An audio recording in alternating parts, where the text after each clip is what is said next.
집에 화분들 기르시는 분들 많죠. 화분들 잘 기르시나 모르겠어요. 어떤 분은 화분을 기르면 아주 잘 기르시고, 또 화분이 커서 이렇게 나누어도 심고, 또 다른 사람에게 또 주기도 하고, 화분을 잘 키우는 집이 있어요. 어떤 집은 화분 갖다만 놓으면 얼마 지나지 않으면 꼭 그렇게 영원히 잠재워 버리는 또 그런 집안도 있는 것 같습니다. 화분 기르는 식물에 대한 애정과 취미 또는 지식이 많은 분은 좀 잘 기르겠고, 그렇지 않은 분은 또 그렇지 않겠죠. 근데 화분을 기르시다가 화분이 자꾸 이상하게 시들시들해진다. 그리고 영양제 이런 것도 주고 또 거름 비료 이런 것도 주는데 이상하게 자꾸 벌레 먹고 도무지 이게 꼭 죽을 것 같다. 그럴 때 그 화분을 살리는 아주 간단한 방법이 있습니다.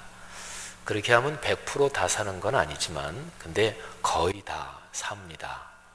그런 화분을 마당에 갔다가 화분을 깨고 그거를 마당에다가 땅에다가 심으면 됩니다.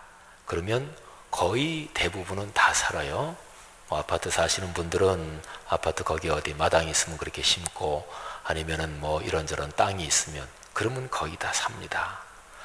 거기에서 우리가 배우는 교훈이 있어요. 화분에 식물이 이렇게 심어져 있으면 물은 사람이 줘야 되지요.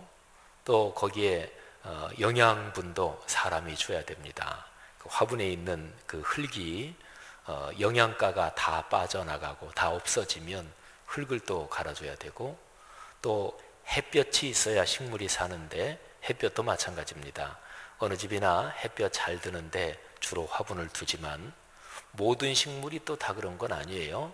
직사광선을 받으면 안 좋은 음지식물도 있잖아요. 그런 거는 햇볕이 좀 간접적으로 들도록 그런 자리에 놔두고 그래야 되는 거죠. 그러니까 화분은 사람이 다 해줘야 돼요, 그걸. 그런데 사람은 지식의 한계가 있고, 또 화분이라는 그 식물이라는 생명체가 자라는데 그 모든 요소들을 사람이 완벽하게 알 수는 없습니다. 시드는 식물을 땅에 갖다가 심잖아요. 그러면 환경이 어떻게 바뀌나요? 사람이 해주는 게 아니고 그냥 알아서 사는 것이고, 그냥 자연의 메커니즘, 자연의 구조에 그거를 맡겨버리는 거예요. 그러면은 그 흙에서 영양분 알아서 빨아들이고, 또 비가 오면 수분도 흡수하고, 또 태양빛도 받고, 그러면서 이 식물 자체가 가진 그 생명 현상, 그것이 사람의 손 말고 인위적인 보살핌 말고 자연의 그 환경 속에서 자기가 스스로 자라는 것입니다. 여러분, 이 자연계에 있는 모든 생명체, 거기에는 스스로 생명을 아름답게 만들려는 힘이 그 안에 있습니다. 생명, 식물이든 동물이든 간에 사람도 마찬가지인데요. 병이 든다든지 약해진다든지 그러면 그거를 회복시키려고 하는 그 근본적인 힘이 그 생명체 안에 있어요. 작은 식물 하나에도 마찬가지입니다. 약해진다 그러면은 스스로 강해지려고 영양분을 더 빨아들이고, 물기가 부족하다 그러면 물기를 더 얻으려고 뿌리를 막 더 물기 있는 곳으로 깊이 내리고 그렇습니다. 그러니까 자연에 맡기는 거지요. 이 자연이 가지고 있는 이런 힘은 우리 신앙인의 눈으로 볼 때는 근본적으로 하나님께서 그렇게 만들어 놓으신 거예요. 그러니까 하나님의 창조의 섭니다, 이렇게 볼 수가 있는 거죠. 여러분, 생활하시면서 어려운 문제에 부딪힐 때, 힘든 일이 있을 때 막 고민스럽고 고난이다 이렇게 생각되는 그런 일을 만날 때 어떻게 그거를 해결하십니까? 사람마다 해결하는 방식이 다 다르겠죠. 그 일에 딱 집중해서 그 일 해결할 때까지, 그 일 돌파할 때까지 절대로 포기하지 않는다, 이렇게 밀어붙이는 사람도 있고, 또 어떤 사람은 이렇게 피해가는 사람도 있고 포기하는 사람도 있고, 사람의 스타일, 성격, 기질, 성질에 따라 다르고, 그리고 성질에 따라서도 다릅니다. 다 달라요, 사람마다. 그런데 일이 어렵고 힘들고 이게 고난이다 이렇게 생각되는 일을 또 간단하게 해결할 수 있는 방법을 제가 하나 말씀드리겠습니다. 뭐 이것도 아까 식물 얘기처럼 다 해결되는 건 물론 아니에요. 근데 누구나가 다 경험해 보신 것이고 또 인간이 살아오면서 경험적으로 그거 좋은 방법 중에 하나다 이렇게 얘기할 수 있는 방법이에요. 그건 이런 것입니다. 그냥 놔두는 겁니다. 놔두는 거예요. 그러면 시간이 해결합니다. 세월이 약입니다. 그런 거 다들 경험해 보셨잖아요. 그죠?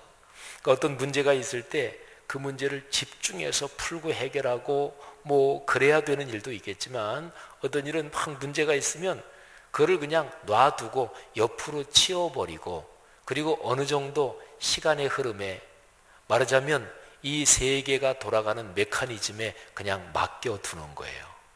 내 심정적으로 그 일 때문에 너무 힘들고 속상하고 고민스럽고 그랬는데 그냥 놔두고 한 두세 주간 또는 한 두어 달 지나니까 뭐 그때는 그렇게 막 그것 때문에 안달했는데 지나고 나니까 괜찮아요. 사람의 심리가 그런 거예요. 사람의 정신적인 이 구조가 그렇게 돼 있습니다. 그러니까 그것도 하나님이 만드신 하나님이 창조해 놓으신 법칙이에요. 그러니까 모든 생명 현상, 사람의 모든 심리 현상 또는 영적인 세계가 돌아가는 그 구조까지도 하나님이 다 만드신 거잖아요. 그러니까 그 안에는요 하나님이 만들어 놓으신 생명 현상 모든 피조 세계는 아름다운 쪽으로 좋은 쪽으로 건강한 쪽으로 행복한 쪽으로 유지하려는 그런 근본적인 구조가 있어요. 하나님이 그렇게 만들어 놓으신 거예요. 그래서 사람이 그거를 잘 다스리고 잘 관리하고 잘 가꾸면 물론 좋겠지만 사람의 능력에 한계가 있잖아요. 또 사람이 욕심스럽고 어떨 때는 욕심 사납잖아요. 그래서 어떤 일을 자기 딴에는 잘한다고 하면서 오히려 망쳐놓고 어떨 때는 대놓고 욕심을 부리면서 그 일을 망쳐놔서 자기만 힘든 것이 아니라 남까지 힘들게 만들고 서로가 다 불행해지게 만드는 그런 게 이 사람이 매양 하는 짓에 그런 게 많잖아요. 그러니까 사람 손에서 떠나서 그냥 놔두면 일이 그냥 저절로 해결되는 경우가 꽤 많이 있습니다. 우리가 인생을 지혜롭게 살아가는 방법 중에 하나가 순리에 맡기는 것입니다. 이게 소극적인 방법 같아도 사실은 그렇지 않습니다. 하나님이 만들어 놓으신 자연의 법칙, 하나님이 만들어 놓으신 이 피조 세계의 흐름, 그거를 존중하고 거기에 자기를 맡긴다 이런 뜻이 담겨 있습니다. 사람은 살면서 제가 지금 말씀드린 이런 거를 경험을 합니다. 그래서 오랜 역사 가운데 동서양을 막론하고 이런 데 연관된 잠언, 격언 또는 좋은 가르침들이 많이 있어요. 자, 자연, 하나님이 만들어 놓으신 피조 세계에는 그 자신이 스스로 돌아가는 하나님의 창조 질서가 있거든요. 그래서 동서양의 많은 사상가 철학자들 중에서 사람이 좀 손대지 말고 놔둬라. 그리고 사람까지도 자연의 섭리에 순응하고 살아야 된다. 이런 얘기를 한 그런 선생들, 사상가들이 많이 있어요. 대표적으로 서양의 사상가 중에 얼른 머리에 떠오르는 사람이 아주 유명한 사람이지요.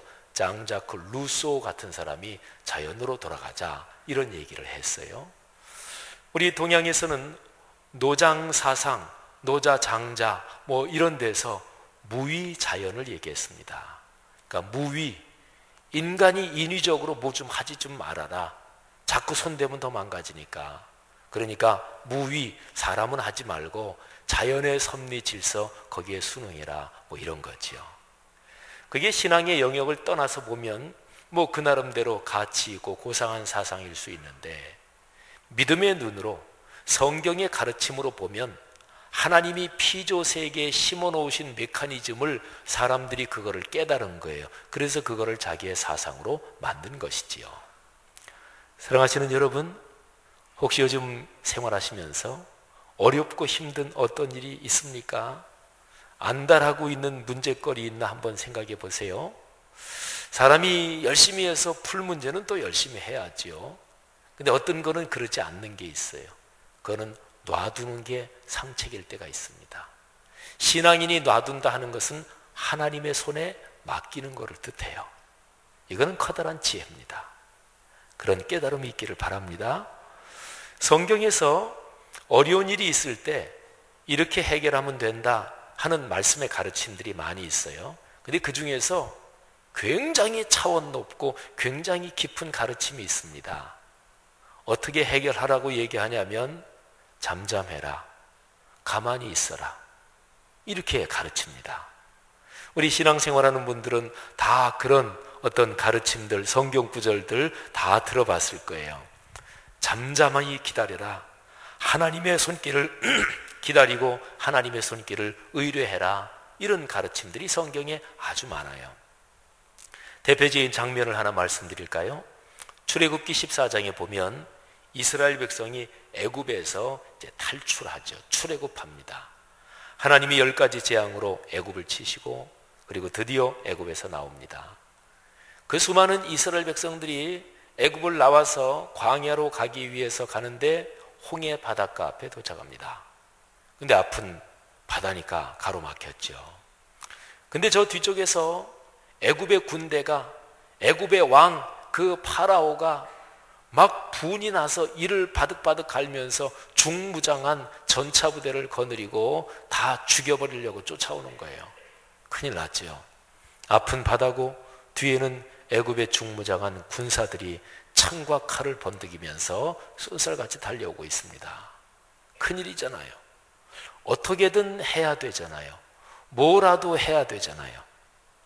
뭐 바다에 빠져 죽을 수는 없고, 그렇다면 에이 기왕 죽을 거 그냥 싸우다가 죽지, 아니면 게임이 되지 않으니까 그냥 위쪽 아래로 두 덩어리로 나누어서 몇 패로 나누어서 도망가면 뭐 한쪽은 죽더라도 다른 쪽은 살 가능성이 있지, 뭐라도 해야 되잖아요. 그런데 출애굽기 14장 13절 14절을 보면 하나님께서 모세에게, 그리고 모세를 통해서 이스라엘 백성에게 이렇게 말씀하십니다. 잠잠하라, 가만히 좀 있어라. 내가 너희를 위해서 구원을 베풀 텐데 그거를 가만히 있으면서 봐라, 이렇게 말씀하십니다. 하나님은 그 사건을 통해서 이스라엘 백성한테 근본적으로 하나님을 신뢰하고 살아가야 된다, 그 큰 체험을 하시게 되는 거죠. 유치원 다니는 아이가 뭐를 하다가 자기가 못하겠으니까 엄마한테 해달라고 그래요. 엄마가 이제 대신 이렇게 해주는데 아이가 옆에서 참견을 합니다. 아유, 엄마 그렇게 하면 안 되는데, 아유, 엄마 그거 틀렸어. 그 엄마가 아이한테 하는 얘기가, 좀 가만히 좀 있어봐. 엄마가 하잖아. 엄마가 이거 잘할 수 있어. 가만히 좀 있어. 신앙의 각도에서, 신앙의 시각으로 볼 때 어려운 문제를 해결하는 가장 깊은 차원의 방법 중에 하나가 그거예요. 가만히 있는 것, 잠잠히 있는 것. 그리고 하나님의 심정을 담아서 얘기하면 하나님께서 이렇게 말씀하시는 거예요. 가만히 좀 있어라. 안달 좀 하지 말고 가만히 좀 있어라. 하나님은 우리의 아버지시니까. 여러분, 문제를 해결하는 이 성경적 가르침이 여러분과 저 우리 그리스도인의 삶 속에 이어지기를 주님의 이름으로 축복합니다. 시대적으로 어렵고 절망적인 상황, 그 상황에서 신앙의 선배들은 문제를 어떻게 해결했을까요? 미가 선지자가 살고 있던 시대는 참 절망적이었습니다. 날로 말한다면 무지무지하게 깜깜했던 시절입니다. 이스라엘 민족이 남쪽과 북쪽 두 덩어리로 갈라져서 북왕국 이스라엘, 남왕국 유다, 이런 식으로 쪼개졌습니다. 북왕국 이스라엘은 아시리아라는 나라한테 짓밟혀서 멸망당합니다. 그게 주전 722년입니다. 그런데 이 아시리아라는 나라는 말이죠, 고대 근동지방의 역사에서 또는 인류 역사 전체를 통틀어서 다른 민족을 침략하고 짓밟은 나라 중에서 가장 잔인하고 잔혹한 나라, 아주 그냥 잔인하게 남의 민족을 짓밟고 초토화시킨 나라, 그 대명사가 바로 아시리아라는 나라입니다. 주전 722년에 북왕국이 멸망할 때 그게 얼마나 참혹하고 얼마나 고통스러웠겠어요. 수많은 사람들이 창과 칼에 죽고 비참하게 끌려가고 그랬습니다. 미가 선지자는 북왕국 이스라엘의 멸망을 본 사람이에요. 그러니까 그 시대를 이렇게 살았던 사람이에요. 남왕국 유다는 주전 587년에 망해요. 그러니까 북왕국이 망한 때하고 남왕국이 망하는 때가 한 135년 정도 차이가 있어요. 그러니까 미가 선지자는 남왕국 유다가 망하는 그거는 보지 못하고 뭐 그 이전에 세상을 떠났겠죠. 근데 북왕국이 참혹하게 망하고 그리고 나서 남왕국도 점점 기울어져 갑니다. 북왕국이 망한 것은 하나님의 매였습니다. 근본적으로 보면 북왕국의 멸망을 보고 전체 이스라엘 백성이 그 사건에서 교훈을 받고 가르침을 받아서 하나님께로 돌이키면 좋겠는데 그런데 그러지 못했습니다. 삶에는 누구에게나 실패, 실수, 고난, 어려움이 다 있습니다. 그런 게 하나도 없는 사람은 없지요. 그러니까 문제는 고난이나 고통, 실패, 실수 이거를 안 한다 이게 문제가 아니고 실수와 실패를 통해서 배우면 되는 거지요. 그 배운 것을 내 삶에 적용하고 다시는 그런 실수와 실패를 저지르지 않도록 내가 변하면 되는 거지요. 이게 삶의 근본적인 문제라고 성경은 가르칩니다. 다시 이스라엘 민족 그 시대로 가서요. 북왕국이 그렇게 처참하게 멸망했는데 남왕국 남은 이쪽 이스라엘 백성이 그걸 깨닫지 못했어요. 점점 기울어갑니다. 점점 망하는 쪽으로 가요. 하나님이 어느 시점에서 보니까 이제는 안 되겠어요. 그래서 하나님이 결정을 하십니다. 너희는 망해야 되겠다. 물론 그게 맨 마지막 하나님의 일은 아니에요. 너희는 어쨌든 지금 남왕국 유다는 망하고 그리고 나서 망한 뒤에 하나님에 대한 신앙을 그래도 끝까지 붙들고 산 그 사람들을 통해서 하나님이 다시 크게 나라를 일으키신다. 이게 이제 하나님의 계획이었어요. 하나님이 그렇게 결정하신 뒤로 미가 선지자 또는 이사야 선지자 그 시대를 살았던 하나님의 사람들이 그 하나님의 메시지를 전합니다. 남왕국 유다는 망한다. 제 아무리 애써봤자 소용없다. 하나님이 이미 그렇게 결정하셨다. 물론 이 선지자들도 아까 말씀드린 것처럼 망하고 난 뒤에 하나님이 다시 회복시킬 그 소망을 전합니다. 그런데 그 당시에 남왕국 유다의 사람들한테는 망한다 이런 예언이 달가울 리가 없었겠죠. 특별히 그 사회에서 권력을 쥐고 또는 특권을 누리고 있던 사람들이 결코 좋을 리가 없었겠죠. 그래서 미가 선지자나 이사야 선지자는 그 당시에 힘있고 권력 있는 정치, 종교 또는 경제적 지도자들한테 미움을 받고 그리고 박해를 받습니다. 근데 하나님이 보시니까 더 이상 가망이 없다고 판정하셨는데 그게 어떻게 되겠어요? 사회가 힘 있는 사람들은 힘을 가지고 다른 사람 것 빼앗고 재판하는 사람들도 뇌물을 받고 재판하고 권력이 있는 사람은 백성을 위하는 게 아니라 자기의 정치 권력 그거를 중심으로 모든 것을 판단하고 편가르고 싸우고 사회가 이미 망가졌습니다.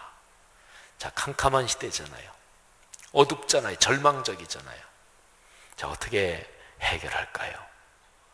그 시대 안에서 뭔가 새롭게 될 것이 거의 남아있지 않은 상황에서 하나님은 그 시대를 옆으로 그냥 치워버리십니다.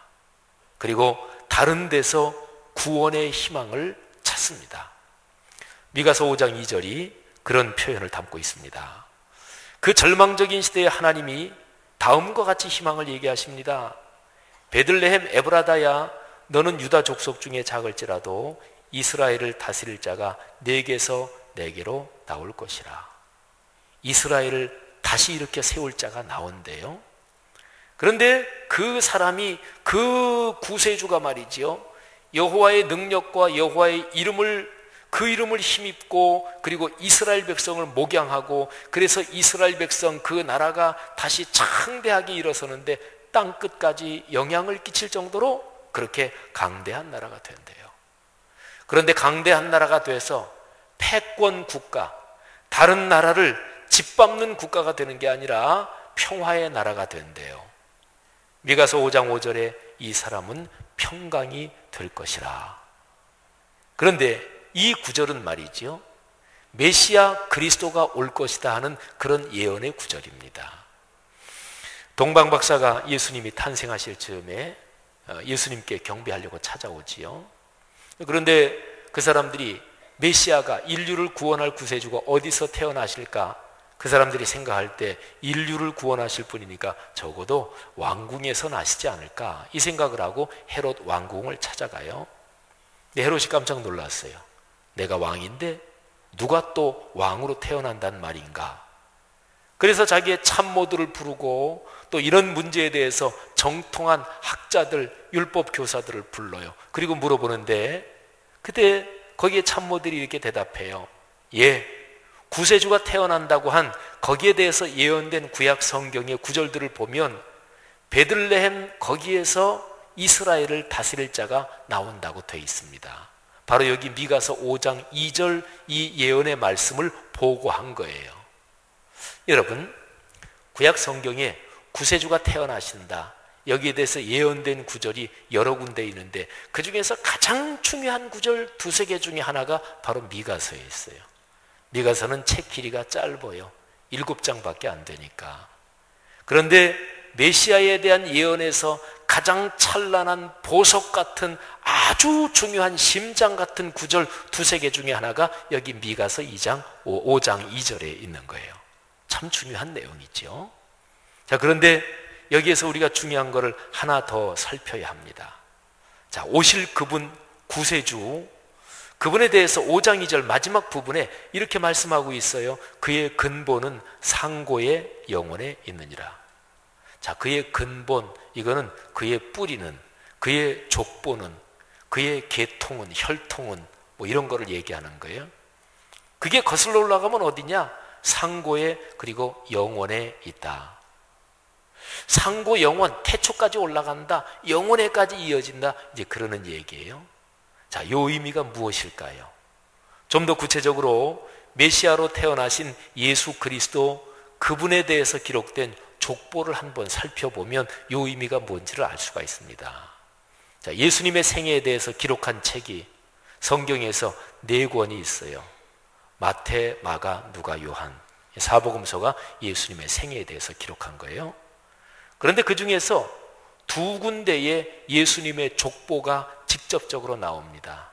마태복음 1장, 누가복음 3장. 마태복음 1장에는 이스라엘 백성의 시조 아브라함부터 시작해서 족보가 쭉 밑으로 내려와요. 그래서 예수님까지 족보가 나옵니다. 근데 보통 우리 사람들 사이에서 우리 집안 족보가 이랬습니다. 우리 집안의 시조가 누구고 몇 대조 할아버지가 이런 벼슬을 하셨습니다. 대개 족보 이런 걸 얘기할 때는 뭐 자랑하려고 하는 거잖아요. 우리 가문이 뼈대가 있다, 뭐 이런 것 때문에 대개 하는 거잖아요. 근데 마태복음 1장에 나오는 예수님의 족보는 이게 참 이상합니다. 보통 이스라엘의 족보는 남자 이름이 쭉 연결되면서 족보가 이어져요. 뭐 아브라함이 이삭을 낳고 이삭이 야곱을 낳고, 남자가 출산을 하는 것은 아니겠지만 그런데 대표성 있는 남자로 이어지는데 예수님의 족보에는 여인 이름이 5명이 나와요. 근데 이 5명의 여인이 전부 다 스캔들이 있는 여인들이에요. 그래요? 제일 앞에 나오는 다말이라는 여인은 자기의 시아버지 사이에서 그래서 아이를 낳아요. 이건 얼마나 커다란 스캔들이에요. 룻이란 여인은 이방 여인입니다. 라합이란 여인은 가나안 땅 여인인데 기생이었습니다. 그리고 더 심한 것은 다윗이 아들 솔로몬을 낳아서 그게 이렇게 연결되는데, 다윗이 솔로몬을 낳았다 그럴 때 다윗이 우리아의 아내에게서 솔로몬을 낳았다 이렇게 기록이 돼요. 뭐 그렇게 됐더라도 그냥 밧세바 그 여자 이름을 기록하면 될 텐데 그냥 아예 남의 부인한테서 아들을 낳았다 이렇게 기록이 돼요. 이게 무슨 족보인가요? 예수님의 모친 마리아는 성령으로 잉태하셔서 그래서 예수를 출산하셨지만, 그런데 그 당시에 그냥 일반적인 눈으로 보면 아유 저거 결혼하기 전에 아이 가졌네, 저거 누구 아이야, 그랬을 거 아니겠어요? 그러니까 일반적인 시각으로 보면 예수님의 모친 마리아까지 전부 다 스캔들이 있는 여인으로 그 당시 시각으로는 그랬겠지요. 여러분, 마태복음 1장의 족보, 그게 성경, 신약 성경의 제일 첫 번째 책에 명시적으로 기록된 이유가 무엇이겠습니까? 자랑하려는 건 아닌 게 명백하고, 그 메시지가 이런 거예요. 혈통 따지지 말아라. 핏줄 따지지 말아라. 구세주는 그렇게 해서 오신 분이 아니다. 그런 메시지가 기본적으로 담겨 있는 거예요. 누가복음을 볼까요? 마태복음에서는 아브라함부터 쭉에서 예수님까지 내려오는데, 누가복음에서는 예수님부터 올라가요. 요셉 아버지죠. 그 위로는 누구요? 위로는 누구요? 위는 하면서 계속 올라가요.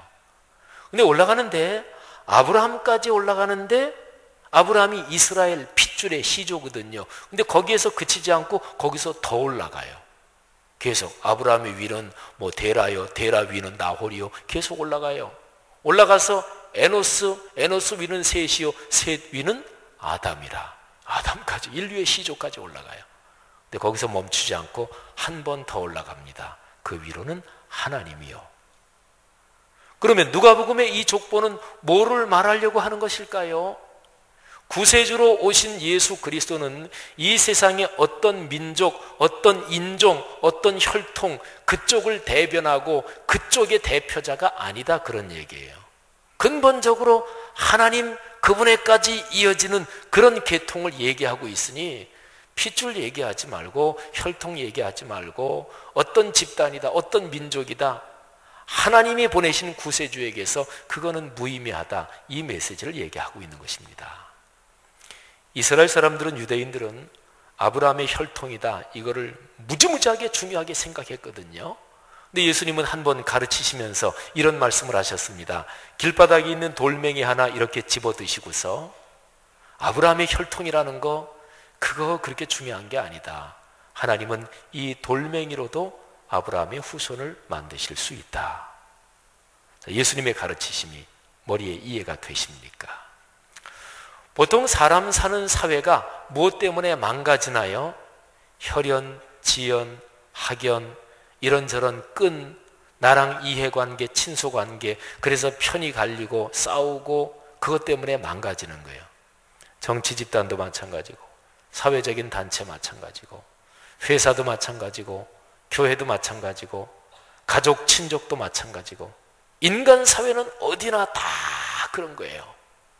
그러니까 하나님이 인간 사회의 이런 근본적인 문제를 해결하고 인간을 구원하기 위해서 하나님은 언제나 그 명령을 하시는 거예요. 혈연, 지연, 학연, 어떤 끈이라도 그거를 넘어서야 한다. 아브라함을 제일 처음에 부르셔서 하신 말씀도 그거예요. 내 고향과 친척과 아버지의 집을 떠나라. 구세주 예수 그리스도는 어떤 혈통에 소속된 분이 아니십니다. 모든 인간을 다 만드신 하나님 아버지, 모든 피조물을 다 창조하신 그 하나님, 모든 것이 다 그분의 품에 있는 거예요. 모든 사람이 다 그분의 아들, 딸, 자녀들이에요. 그래서 모든 사람은 인종, 피부색, 민족, 이게 어떻게 다를지라도 모든 사람은 다 형제, 자매들이에요. 이게 성경의 근본 메시지입니다.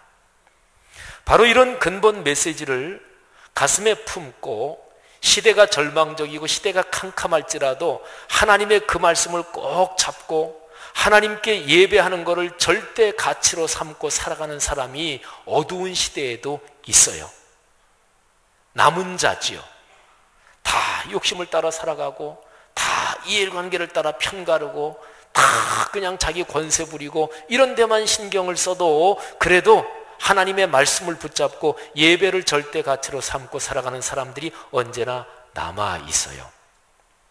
그 사람들이 메시아 그리스도와 함께 큰 나라를 이루는 그런 사람들입니다. 그거를 미가서 5장 7절에서는 야곱의 남은 자 이렇게 표현했어요. 남은 자는 늘 있어요. 이 흐름은 절대로 끊어지지 않아요.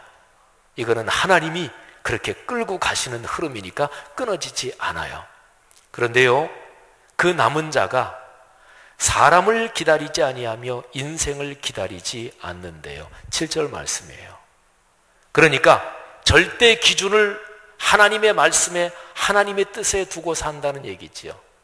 인간 친소관계, 이해관계, 또 이렇게 저렇게 동양 출신이다, 나랑 원래부터 가까웠다, 그렇게 사람을 기다리고 인생을 기다리고 그러지 않고 하나님의 뜻을 기다리고 하나님의 구원을 기대하고 그리고 하나님께 기도하며 예배하며 사는 사람들, 이런 얘기입니다.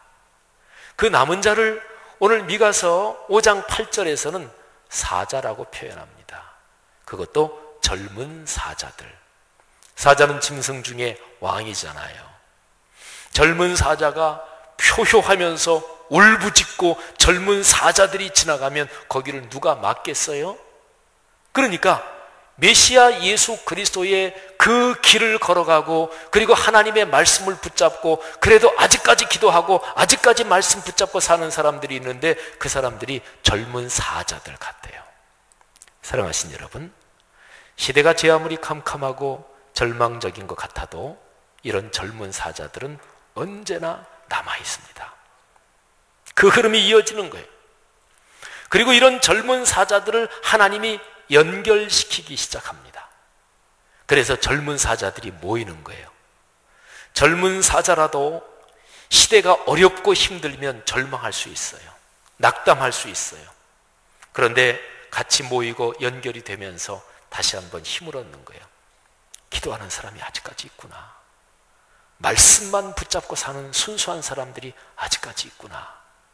다 돈 보고 다 명예 보고 다 이렇게 저렇게 친수관계를 따라 움직이는 것 같아도 아직까지 하나님의 거룩한 뜻, 거기에 인생을 걸고 살아가는 사람들이 있구나. 그러면서 이 젊은 사자들의 연대의식, 동역자의식을 가지게 되면서 세력이, 거룩한 흐름이 강해지는 거예요. 예수 그리스도 메시아를 중심으로 그 세력이 강해지면서 하나님의 뜻이 이루어져 가는 거죠. 사랑하신 여러분, 오늘 우리가 살아가고 있는 우리의 사회 또는 우리의 삶의 주변을 한번 돌아보십시오. 경제적으로 어려워요. 우리나라만이 아니에요. 전 세계적으로 그래요. 전 세계 경제가 빠르게 회복될 가능성은 별로 없다 그러죠. 근데 사실은 전 세계가 돈만 보고 아주 집요하게 그렇게 쫓아왔기 때문에 전 세계 사람들의 심성이 다 망가진 거예요. 오로지 돈이 최고다. 얼마나 오늘 사회가 그렇게 되는지 몰라요. 교회 안에까지 이런 풍조가 들어와서 한국 교회가 이렇게 저렇게 많이 망가져 있고 하나님 보시기에 진짜로 얼굴을 들 수 없을 정도로 망가진 모습들이 많아요. 절망적이잖아요. 별로 희망이 안 보이잖아요. 그러면 뭐 희망은 없는 것일까요? 아닙니다. 오늘 여기 미가서 말씀에 있는 대로 남은 자들이 있습니다. 젊은 사자들 말이에요. 오늘 이 말씀을 여러분의 개인의 삶에 적용해 보세요. 개인의 삶, 가정, 자녀 양육, 걸어가는 인생길, 여기에서 어떤 어려운 문제가 있으십니까? 혹시나 절망적이라고 생각되는 그런 상황에 빠져 있는 분 안 계십니까? 그러면 절망일까요? 아니에요. 기도하고 말씀 붙들고 하나님이 살아계심을 확신하면 여러분은 남은 자가 되는 거예요. 젊은 사자가 되는 거예요. 하나님이 여러분을 축복하시는 거예요. 사랑하신 여러분, 오늘날 우리가 사는 이 사회, 그리고 우리가 걸어가는 인생길에서 하나님은 아직까지도 남은 자를 주목하고 계십니다. 그리고 그런 사람들의 거룩한 연대를 하나님이 만들어가고 계셔요. 누굽니까? 자신이 젊은 사자임을 다시 한번 깨닫고 순수한 마음으로 다시 한번 기도에 무릎을 꿇고 그리고 진지한 마음으로 다시 한번 하나님의 말씀을 묵상하고 그리고 예배의 절대 가치를 갖고 그리고 그렇게 인생길을 살아가기로 결단하는 사람이 누굽니까? 하나님이 그분들을 축복하실 거예요. 그 주인공이 여러분이 되시기를 바랍니다. 한국 교회 안에 있는 그런 그리스도인들, 젊은 사자들이 다시 연결되며 하나님께서 그 사람들을 통해서 거룩한 구원의 사역을 이루실 줄로 믿습니다. 이게 역사의 소망이고 사회의 소망이고 교회의 소망이고, 그리고 여러분 저 할 거 없이 개인적으로 걸어가는 인생길, 가정, 가문의 소망도 바로 여기에 있습니다. 젊은 사자로 우리를 부르시는 하나님의 부르심에 응답해서 헌신하는 우리 모두가 되기를 주의 이름으로 축복합니다. 기도하겠습니다. 이 시간에 들은 말씀을 가슴에 끌어안고 우리 각자가 결단하면서 기도하는 시간을 갖겠습니다. 사랑하신 여러분, 오늘 이 말씀이 여러분 한 사람 한 사람에게 나에게 주시는 의미, 도전을 이 시간에 기억하십시오. 그리고 나에게 다가온 감동, 도전 혹은 책망도 있을 수 있겠어요. 그런 거를 붙잡고 기도하십시오. 말씀을 붙들고 기도하는 것은 참 중요합니다. 특별히 설교를 듣고 바로 이어지는 기도는 아주 중요합니다. 말씀을 듣고 결단한다 그래서 예배의 자리에서 나가서 100% 다 이루어지지는 않지요. 그런데 말씀을 듣고 결단하지 않으면, 그리고 그게 습관적으로 반복되면 어느 정도 가서는 더 이상 고칠 수 없는 병이 됩니다. 그러면 치료가 불가능해질 수도 있어요. 적어도 말씀을 듣고 내게 다가온 말씀을 붙잡고 결단하고 기도해야 합니다. 이 시간에 하나님이 여러분을 젊은 사자라고 말씀해 주시며 여러분의 가정, 가문을 축복하시고 여러분을 통해서 이 교회 공동체를 통해서 한국교회, 이 사회, 동아시아, 오늘의 세계를 다시 한번 일으키시려는 그 위대한 축복의 흐름에 주여 나를, 내 가정을, 이 교회 공동체를 사용해 주옵소서. 다 같이 통성으로 잠시 기도하겠습니다. 하나님 아버지, 은혜를 진심으로 감사합니다. 오늘 주님께서